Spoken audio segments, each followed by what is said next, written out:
So, I don't know what it is with DC as of late, but man, they're just throwing stuff at the wall to see what sticks.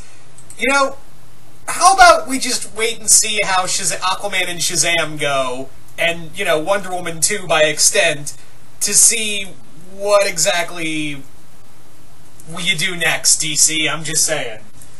Anyway, so, yeah. So DC continues to throw stuff at the wall to see what sticks, and that includes the announcement that Jared Leto is getting his own Joker film. But Zilla, I hear you say, what about that Joker Origins movie? Well, apparently that's a thing, that's still going to be a thing too. Yeah, I know, none of this is making sense to me, guys. Now, Jared Leto, I don't hate Jared Leto as an actor. I think he's really good, and when you give him something to really dive into, he is fantastic. Having said that, though, I'm really just half and half on his Joker. I'm really like, sometimes I'm like, did you really have to give people use condoms for this movie, Jared? Just saying. Did you have to give, you know, a rat to Margot Robbie? Yeah. I don't think it was worth the headache you put everyone through, honestly, for that role. But maybe, I don't know, maybe you'll get lost in the Joker role again, and maybe it'll be warranted, depending on the director. So yes, he is also going to be executive producing, which rule of thumb means he's not executive producing means you just have your name on something. You don't actually produce the movie. So, there's a little rule of thumb right there in Hollywood for you. So, yeah. I guess, you know, Leto made a big enough stink about it, and the fact that DC still doesn't know what they're doing, even though they have no idea, you know, what they're doing for Aquaman. You know, we still don't know. I'm still hyped for Shazam. Aquaman, I'm half and half on, mostly because James Wan's a really good director, and I'm curious to see where he goes with that. But having said that, though, the only thing I have any stock in is Shazam. Because everything I've seen about that, and the little teaser of it, made me go, yeah, I'm all for this movie. Even Wonder Woman 2, I'm like, yeah, I mean, I like the first one, but let's see if they could, you know, I don't know if you could capture lightning in a bottle twice.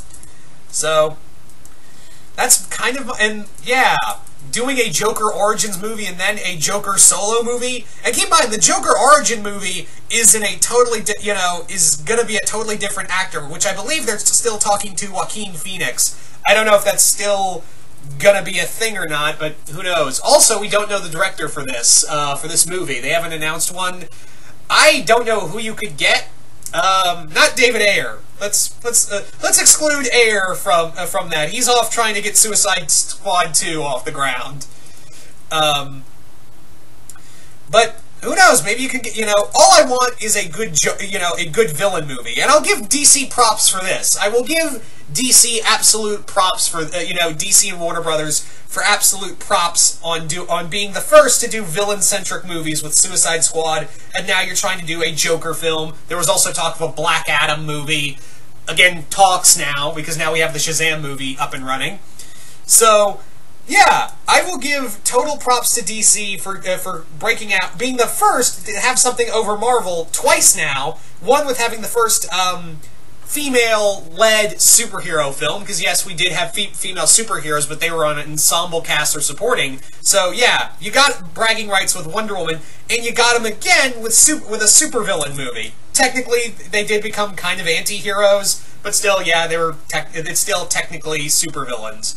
So I will give DC for being, points for experimenting, and one out of those two ideas, and one out of those two ideas worked. But yeah, I will give for maybe Marvel can do a supervillains film like a Thunderbolts, or maybe I don't know what supervillain movie you could. I don't know. I'm just kind of like spitballing here. But yeah. So Jared Leto Joker movie, I'd be fine. Again, I wasn't totally, absolutely enthralled with him as the Joker, but who knows? Maybe a movie can change, a full movie dedicated to him and not being a supporting character, not being treated as a supporting character, would probably change my mind about it, but I don't know. It'd have to be one of those, I'll have to wait till I see it. And that's kind of how it is with a lot of these DC films, where DC's like, oh, we're going to do this movie, and that movie.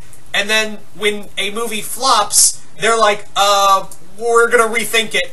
And then when a movie does good, they're like, oh, we're gonna do this, this, and this. And when a movie's building up, they're like, we're gonna do this, this, and this. And yeah, it's back to the drawing board. It's like Wile E. Coyote after a plan fails. It's like, well, back to the drawing board. And that's what I feel like with this. And again, that DC, that Joker Origins film with Joaquin Phoenix or whoever they get to cast is still a thing. But maybe that'll open the door to doing it like Elseworld story, because they said that, like, if I remember right, they said that wasn't going to have any continuity to the main DC movie timeline. I don't know what that means anymore. So, anyway. Yeah. I mean, I know I sound like I'm shitting on this, but DC has not DC films have not been, like, the best as of late. Let's be real with ourselves, people. But I want to be still optimistic. Like I said, I'm really excited for Shazam. I'm really excited. And Aquaman, I'll go see it. I mean, I'm not holding a lot of stock, but I'm really hoping. But at the same time, I don't want to go into a film thinking, oh, this movie's going to suck. No, I don't. I never go into a superhero film, especially thinking, oh, this movie's going to suck. I want it to surprise me. So that's kind of my train of thought, really, right now, is that maybe this movie will surprise me, but let's see if it actually gets made, because like I said, DC just kind of throws stuff at the wall and sees what sticks. So, there you go. Anyway, so you guys tell me in the comments below, what do you guys think of a Jared Leto Joker solo film? Are you guys excited? Are you guys not? And do you want Ben Affleck as Batman, assuming he's still on the roll in that, in here? Do you want him in here too? Assuming he stays in the role. After everything else, I'm just half away from expecting him to go, I quit, at any given moment. Yeah. But yeah, I'd like, hopefully they can get someone good to replace him, I hope. Anyway, so you guys tell me in the comments below, what do you guys think of like I said, a Jared Leto-centric Joker movie? What do you want to see done in there? Do you want to have Harley in there? Or do you want this all to be Leto's Joker film that he always wanted to do? And who would you want to direct it? Just comment below, let me know. And once again, hope you all enjoyed this, and I will see you guys later.